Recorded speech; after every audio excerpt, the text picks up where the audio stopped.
এই কিতাব যাহা তোমরা পাঠ করিতেছ, ইহাতে কাহার অবস্থা বর্ণনা করা হইবে?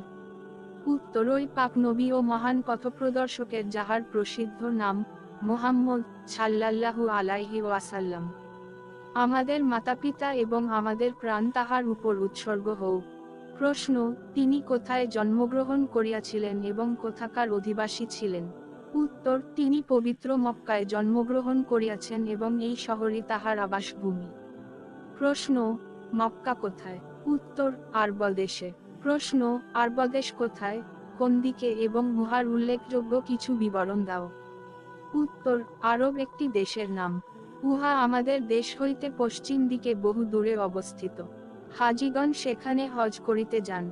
আরব দেশে বালুকাম মাঠের সংখ্যা বেশি। কোথাও কোথাও পানির ঝর্ণা ও প্রস্রবণও আছে। সেই দেশে প্রচুর পরিমাণে খেজুর ও আজির ফল উৎপন্ন হয়। ছাগল এবং উটের সংখ্যাও সেখানে প্রচুর। আগের যুগে সেই সকল পশুর পশম দ্বারা কাপড় ও কম্বল প্রস্তুত করা হইত। তাছাড়া উহাদের পশম ও চামড়া দ্বারা তাঁবুও বানানো হইত। প্রশ্ন, মক্কা ও কাবার মধ্যে পার্থক্য কি এবং মসজিদে হারাম কাহাকে বলে? উত্তর, মক্কা হইল আরবের একটি শহরের নাম। ওই শহরের এক জায়গায় কাবা অবস্থিত। কাবা দেখিতে একটি ঘরের মতো। আনুমানিক 12-15 গজ লম্বা চওড়া সেই কাবা ঘরকে বাইতুল্লাহ বলা হয়। বাইতুল্লাহ দিকে মুখ করিয়া নামাজ পড়া হয় এবং উহার চতুর্দিকে 7 বার চক্কর দেওয়ার নাম তাওয়াফ। বাইতুল্লাহ চতুর্দিকে প্রাচীর ঘেরা আঙ্গিনাকে বলা হয় মসজিদে হারাম। প্রশ্ন, মক্কা কে আবাদ করিয়াছেন এবং সেখানে কাহারা বসবাস করে? উত্তর, মক্কার জমিনে সর্বপ্রথম হযরত ইব্রাহিম আলাইহিসসালাম নিজের স্ত্রী হযরত হাজেরা এবং বড় ছেলে হযরত ইসমাইল আলাইহিসসালামের বসত স্থাপন করান। পরে হযরত ইসমাইল এর বংশধরগণ সেখানেই থাকিয়া যান। হযরত হাজেরা এর যুগেই বনু জুরহুম গোত্রের কিছু মানুষ আসিয়া সেখানে বসবাস করিতে শুরু করে। মোট কথা, মক্কার অধিকাংশ অধিবাসীই তাহাদের বংশধর। প্রশ্ন, বনু জুরহুম গোত্রের লোকেরা কোথায় বসবাস করিত? উত্তর, বর্তমানে যেখানে মক্কা অবস্থিত সেই এলাকার আশেপাশে। প্রশ্ন, হযরত ইসমাইল কোথায় বিবাহ করেন? উত্তর, তিনি বনু জুরহুম গোত্রের বাদশাহ মাজাজের কন্যা রেলাকে বিবাহ করেন। প্রশ্ন, কোরাইশ কাহাদিগকে বলা হয়? শারিকুল ইসলাম। উত্তর, হযরত ইসমাইল এর বংশে ফার নামে এক ব্যক্তি ছিল। তাহার অপর নাম হইল কোরাইশ। সেই ব্যক্তির বংশধরগণকেই কোরাইশ বলা হয়। তবে ইহাও প্রসিদ্ধ যে নজর বিন কেনানা এর বংশধরগণও কোরাইশ নামে পরিচিত। প্রশ্ন, হযরত ইসমাইল এর বয়স কত হইয়াছিল?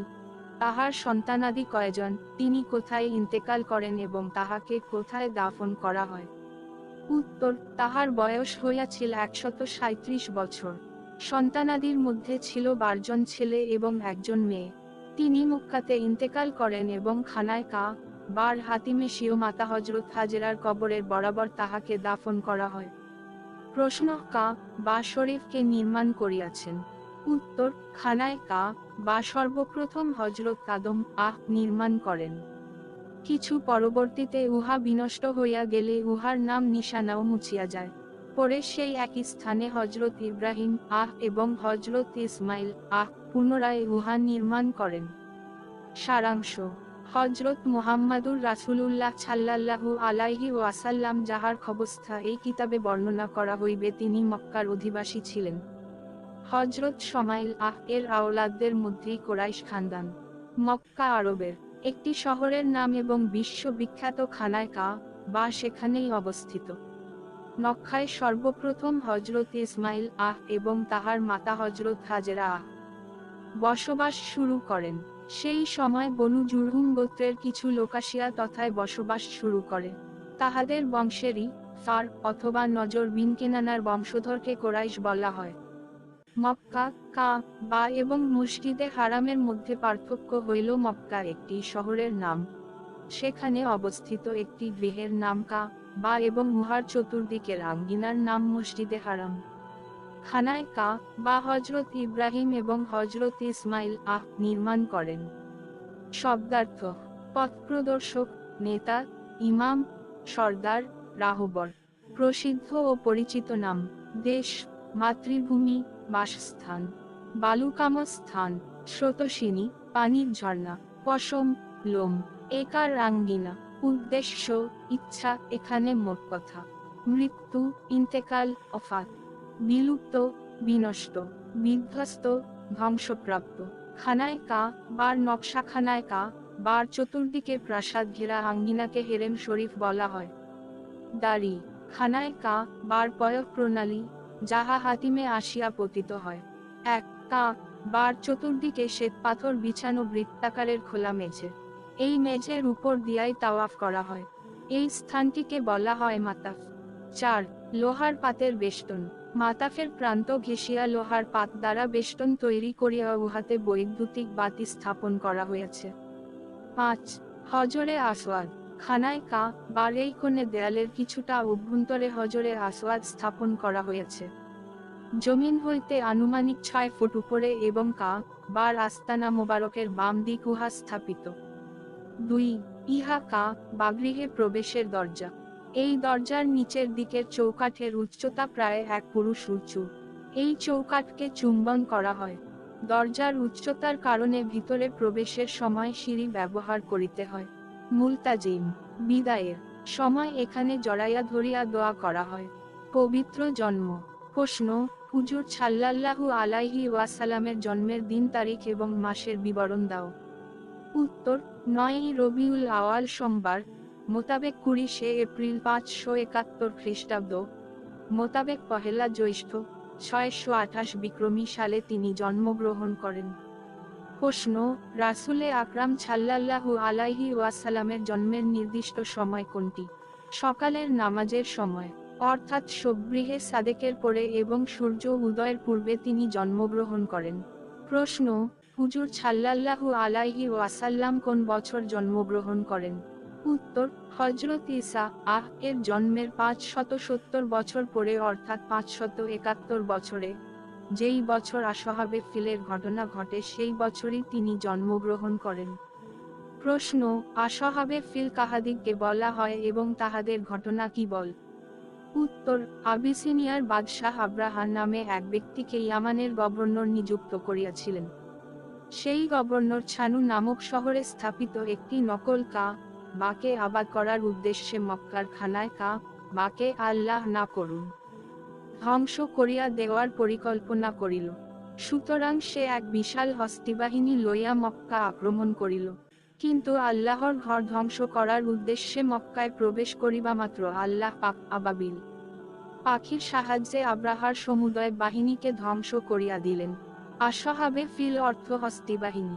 এখানে আসহাবে ফিল দ্বারা উপরোক্ত হস্তিবাহিনীর কথাই বোঝানো হয়েছে। প্রশ্ন, আবু রোগালকে এবং মানুষ তাহার কবরে পাথর নিক্ষেপ করে কেন? উত্তর, আবু রোগাল কোরাইশ গোত্রেরই এক ব্যক্তির নাম।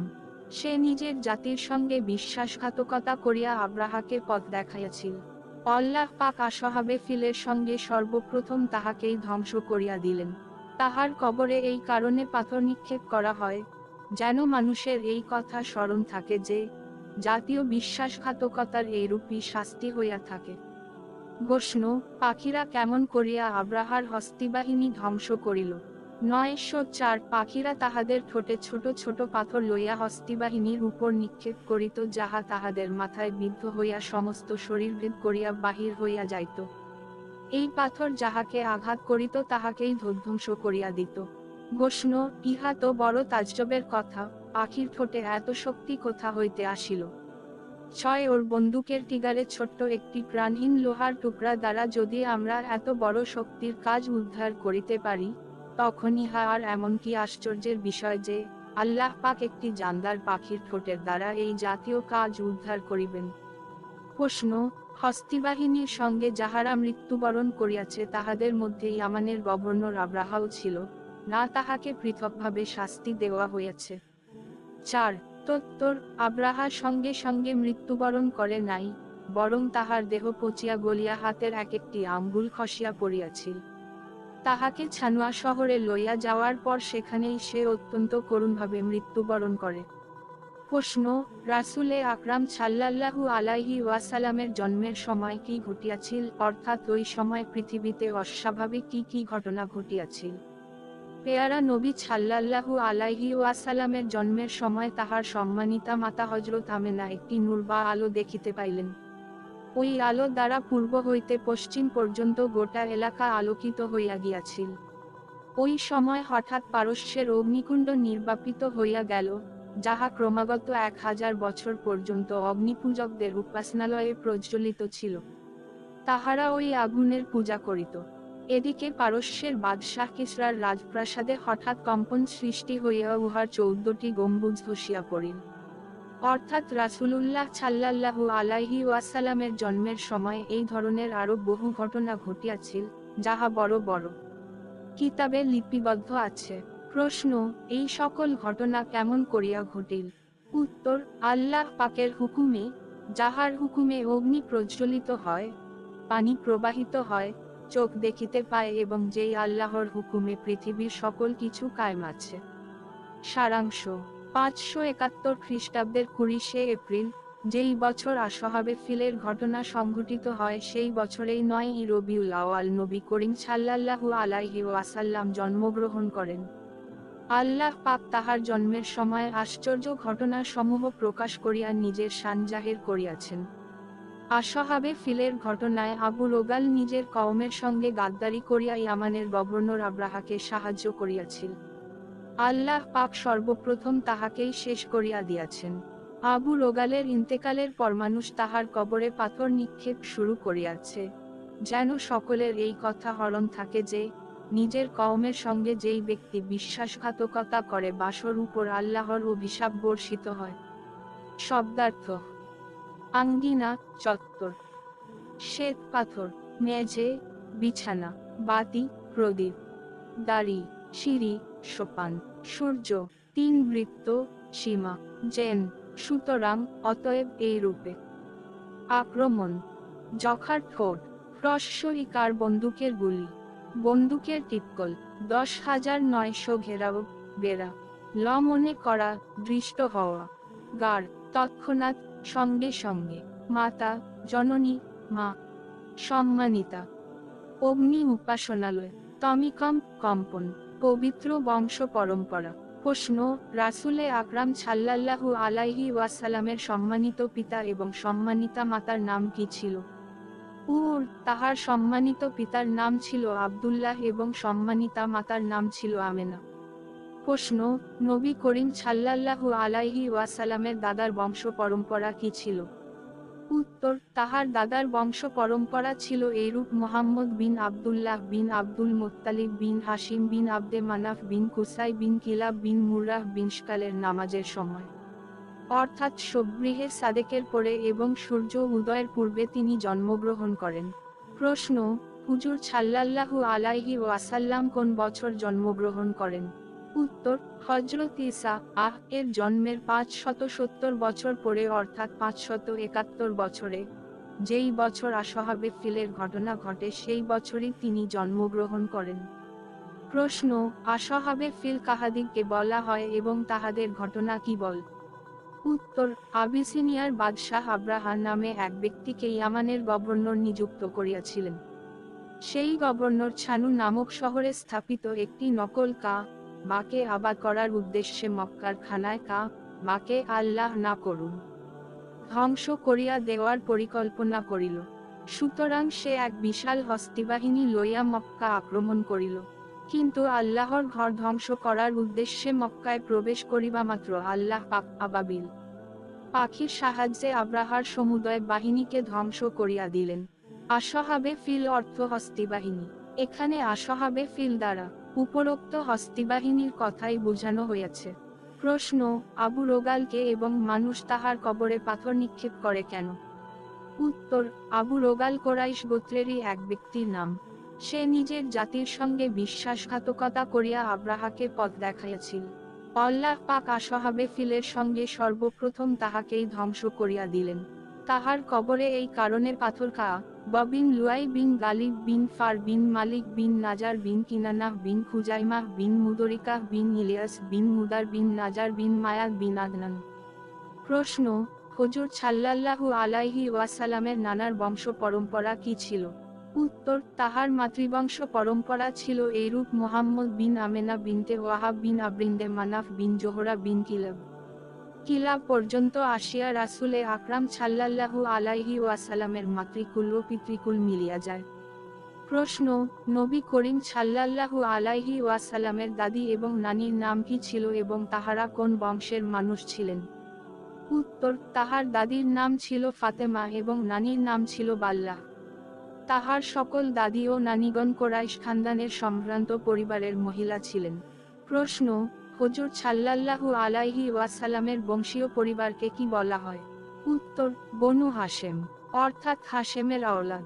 প্রশ্ন, রাসূলুল্লাহ সাল্লাল্লাহু আলাইহি ওয়াসাল্লামের গোত্রের নাম কি ছিল? উত্তর, কোরাইশ।